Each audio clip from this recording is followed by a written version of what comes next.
Hey, salut, c'est Cédric, bienvenue, j'espère que vous allez bien. Alors, on se retrouve aujourd'hui pour une petite vidéo free talk dans laquelle je voulais qu'on parle de la collection Urban Nomad. Et si je voulais qu'on parle de cette collection, c'est principalement parce que je continue à lire sur Twitter et à entendre dans certaines vidéos qu'elle aurait été lancée dans le but de recruter des lecteurs, et même spécifiquement des lecteurs parmi les lecteurs de manga. Et vu que je suis pas nécessairement d'accord avec ces affirmations, je voulais qu'on en parle. On voit tout ça juste après le générique.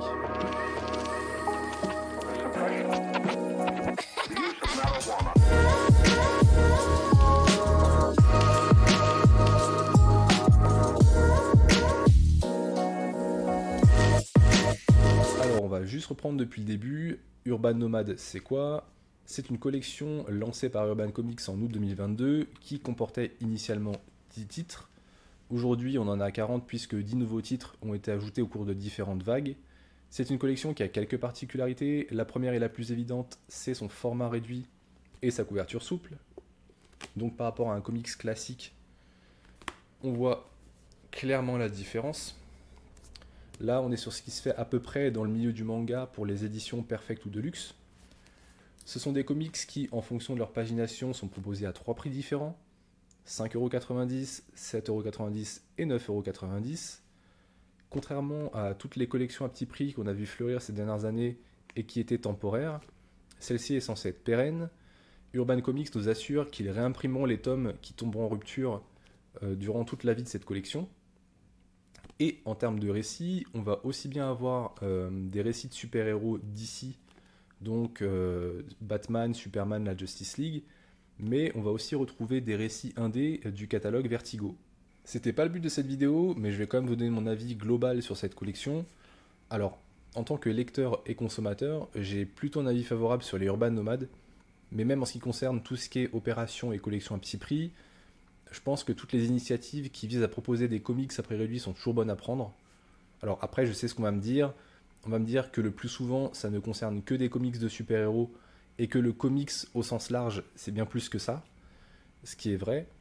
Mais à ça, j'ai envie de répondre qu'il vaut mieux donner de la visibilité à des comics de super-héros que de ne pas donner de visibilité du tout aux comics. Je sais aussi que ce genre de collection pose d'autres problèmes. Comme elles se vendent beaucoup, elles ont tendance à masquer la réalité de l'état du marché des comics en nous faisant croire qu'il va pas si mal que ça. Un des effets négatifs, voire pervers de ce genre de collection, c'est qu'elles vont avoir tendance à dévaluer les comics. Ce que j'entends par là, c'est qu'elles vont habituer les lecteurs à acheter des comics à petit prix, et on sait très bien qu'une fois qu'on a pris une habitude, en fait c'est difficile de s'en débarrasser, et ça explique au moins en partie pourquoi ces collections ne recrutent pas et ne fidélisent pas de nouveaux lecteurs.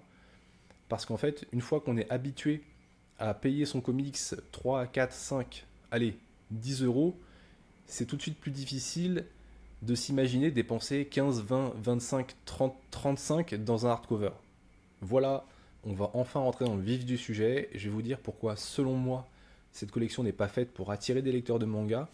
Alors, bien sûr, vous pourrez toujours trouver des vidéos YouTube de lecteurs de manga qui ont acheté du Urban Nomad, et même probablement des vidéos YouTube de lecteurs de manga qui ont acheté du Urban Nomad et qui sont ensuite passés sur des comics hardcover. Je dis pas que c'est totalement impossible, je dis juste que selon moi, ce n'est pas le but de cette collection.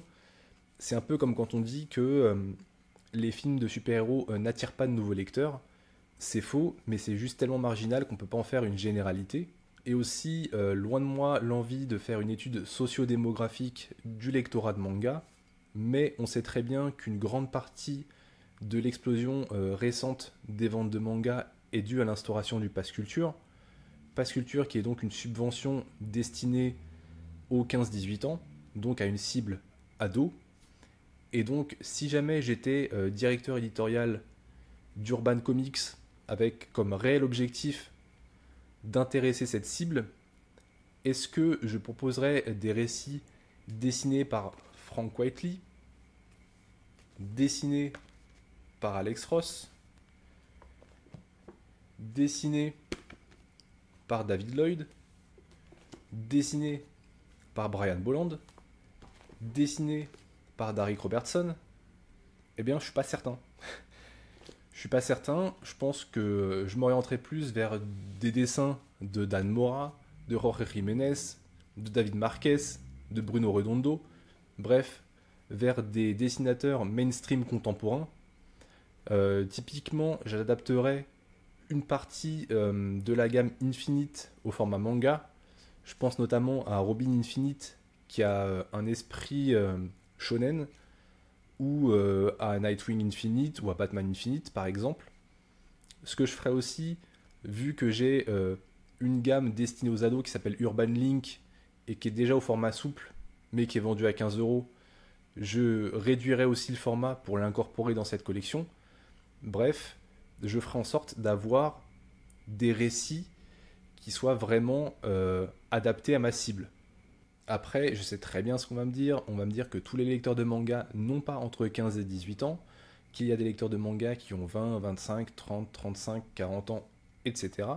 Mais je ne suis pas certain qu'un lecteur de manga, certes plus âgé, soit vraiment intéressé par un titre Vertigo où les bulles de texte sont tout petites et où les planches sont absolument pas adaptées à un format manga, ou alors qu'un lecteur de manga, certes plus âgé, soit intéressé par un titre de super-héros qui a 10, 15 ou 20 ans, avec les mêmes problématiques de planches pas adaptées à un petit format. Pour moi, la seule chose qui permet de faire le rapprochement entre les lecteurs de manga et cette collection, c'est uniquement le format.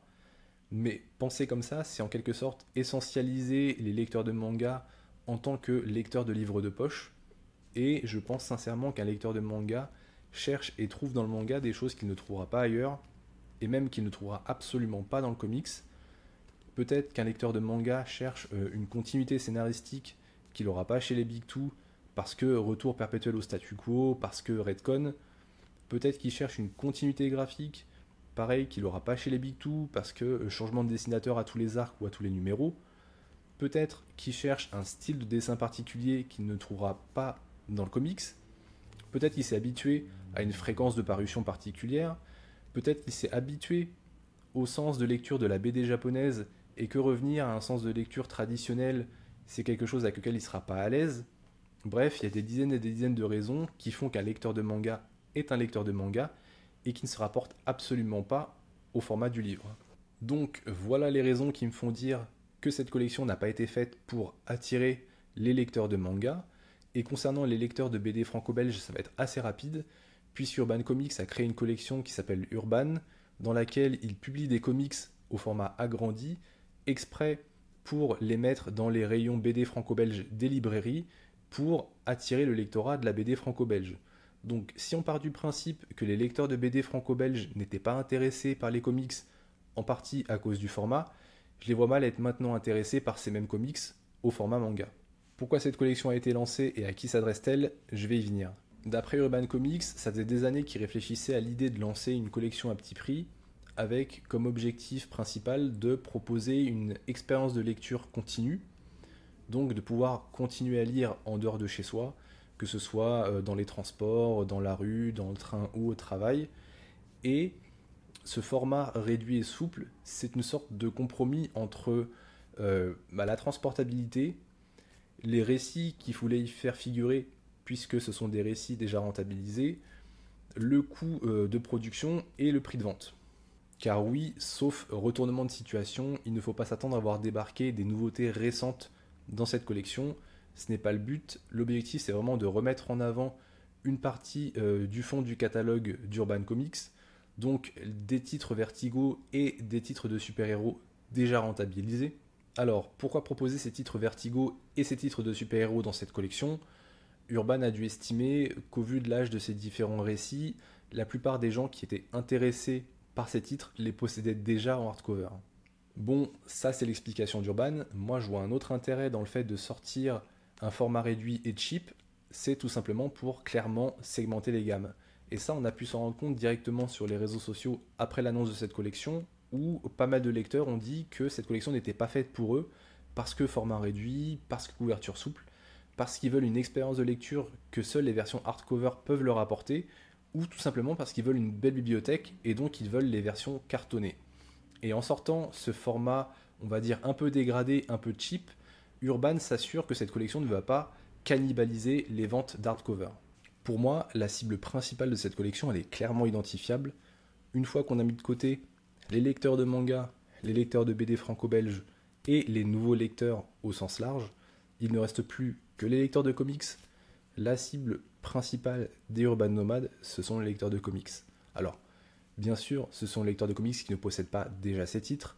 Je vois mal une personne qui a déjà Watchmen ou V pour Vendetta en hardcover le racheter exprès pour le lire dans le train ou sur son lieu de vacances. Ça aurait peu d'intérêt. Le but d'Urban, c'est vraiment de vendre des comics à des gens qui n'étaient pas assez intéressés pour les acheter à 20, 25, 30 ou 35 euros en hardcover, ou alors qui étaient intéressés parce que c'était le seul format qui existait, mais qui étaient prêts à les acheter d'occasion, ce qui n'aurait strictement rien rapporté à Urban Comics. Là, ils vont être capables de générer des ventes. Alors certes, la marge sur un bouquin à 9,90 n'est pas la même que sur un bouquin à 35, mais la personne qui va acheter la version Urban Nomade, de toute façon, elle n'aurait jamais acheté la version à 35 euros. Donc, quelque part, c'est pas une vente perdue, c'est une vente gagnée avec une petite marge. Avec cette collection à petit prix, l'objectif d'Urban, ça va être aussi de prendre des parts de marché aux autres éditeurs en leur piquant des ventes. Quand vous êtes lecteur et que vous avez un budget restreint, il faut faire des choix. Et quand vous devez faire des choix entre un comics de 120 pages à 19 euros, un comics qui doit faire dans les 140-160 pages à 18 euros et 3 comics qui font dans les 800 pages à 22 euros, vous allez être tenté de prendre ces 3 comics puisque vous allez avoir plus d'histoire et plus de lecture pour un prix équivalent. Et enfin, il faut voir ce genre de collection et d'opération comme des campagnes de communication. En mettant en place ce genre de dispositif, Urban va montrer qu'ils tentent des choses, qu'ils se bougent, qu'ils essaient de démocratiser et de rendre accessibles les comics en France. Et quelque part, ça va générer de la sympathie dans l'esprit des lecteurs, même dans l'esprit de ceux qui n'étaient pas intéressés du tout par cette collection, mais qui peut-être à un moment donné vont se tourner vers Urban Comics au détriment d'un autre éditeur pour faire leurs achats. Voilà, on arrive à la fin de cette petite vidéo. Encore une fois, il ne s'agit que de mon avis et de mon opinion sur cette collection. N'hésitez pas à me dire en commentaire si vous pensez que la sélection de titres est vraiment pertinente pour recruter de nouveaux lecteurs, que ce soit des lecteurs de manga ou des lecteurs de BD franco-belges. N'hésitez pas non plus à me dire si vous aussi vous achetez des titres de cette collection. N'hésitez pas à liker la vidéo, à activer la cloche et à vous abonner. Et nous on se retrouve très prochainement pour une nouvelle vidéo. Salut!